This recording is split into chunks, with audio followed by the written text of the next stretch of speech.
जय हिंद। शशिकांत शर्मा चैनल में आपका स्वागत है।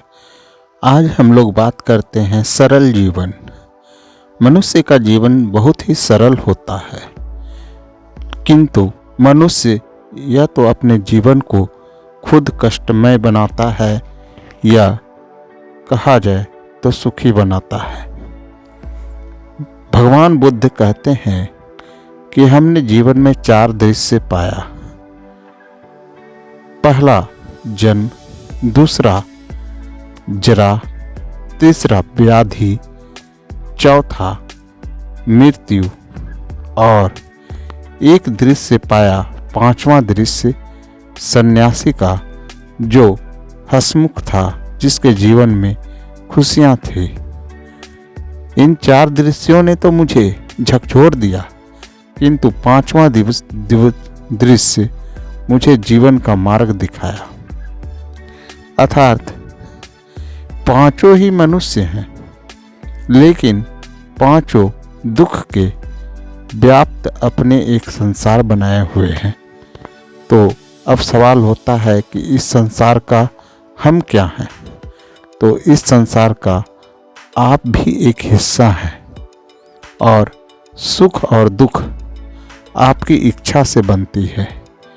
आप सुख भी पालते हैं, दुख भी पालते हैं, दोनों आपके अंदर होता है।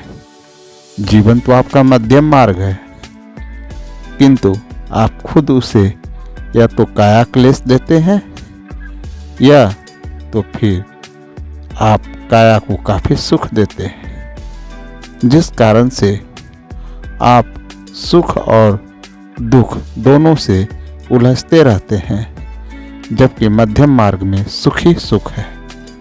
और वह मार्ग आपको केवल तृष्णा से दूर रखना ही इसका उद्देश्य है। तृष्णा ही मनुष्य के जीवन का सबसे बड़ा दुख का कारण है। तृष्णा से अगर आप बच गए तो समझिए दुख से आप बच गए। महात्मा बुद्ध कहते हैं कि मृग तृष्णा हर मनुष्य के अंदर पाई जाती है।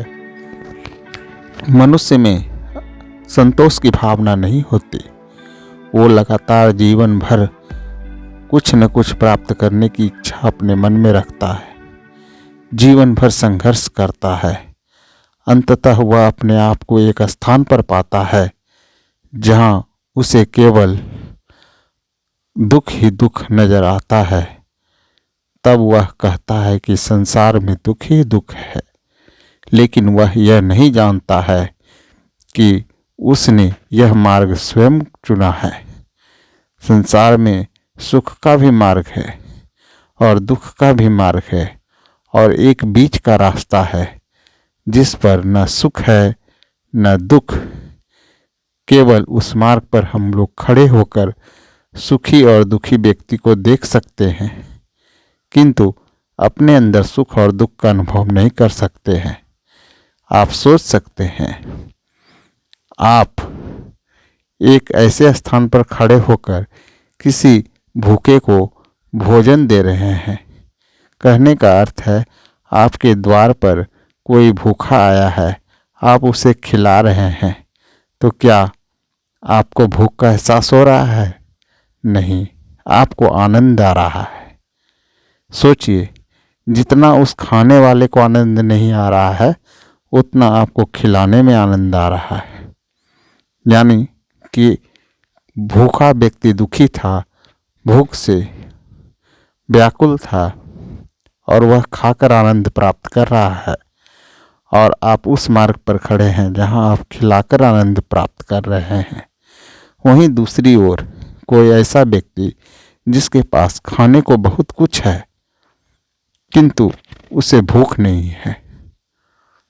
कारण क्या है? उसके मन में तृष्णा चल रही है, और वह तृष्णा एक लालसा का रूप लिए हुए है, जिसके कारण उसे भूख प्यास सब कुछ बहुत दूर चला गया है, जिसे वह देख नहीं पा रहा है, महसूस नहीं कर पा रहा है। भूख प्यास महसूस करने की चीज़ होती है, यह हमें महसूस होता है, जो उसके अंतर्मन को महसूस नहीं हो रहा है। इस कारण से वह घर में रखे हुए भोज्य पदार्थ या खाद्य पदार्थ को भी नहीं खा पा रहा है, क्योंकि वह हर समय तृष्णा में बंधा हुआ है। उसे किसी भी चीज़ का स्वाद अच्छा नहीं लग रहा है। वहीं एक निर्धन व्यक्ति जो अपने आप को काया क्लेश में पाता है, वह भूखा रहता है। उसे नमक रोटी में भी वही स्वाद मिलता है जो उस धनी व्यक्ति को पुलाव खाने में मिलता है। अब अंतर केवल यही है कि उसे वह नमक रोटी में सुख मिल रहा है, आनंद भी आ रहा है। कारण क्या है? तो वह मध्यम मार्ग की ओर बढ़ रहा है, और उस व्यक्ति को पुलाव में भी स्वाद नहीं मिल रहा है। कारण क्या है? तो वह तृष्णा की ओर बढ़ रहा है। अब आप स्वयं समझ सकते हैं कि आप दुख की ओर जा रहे हैं या सुख की ओर। चुना हुआ रास्ता आपका है। आप इस रास्ते के स्वामी हैं। जीवन आपका है। केवल एक बहती धारा विचार है जो आपके अंदर बह रही है। अब दिशा दिखाना आपका कार्य है। आप जैसा दिशा दिखाएंगे अपने विचार को, वह उस ओर बढ़ेगा।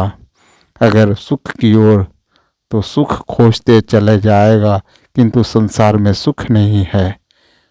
अगर काया क्लेश करवाइएगा तो दुख की ओर भागेगा, और दुख का अंत नहीं है। इसलिए मध्यम मार्ग सर्वोत्तम है।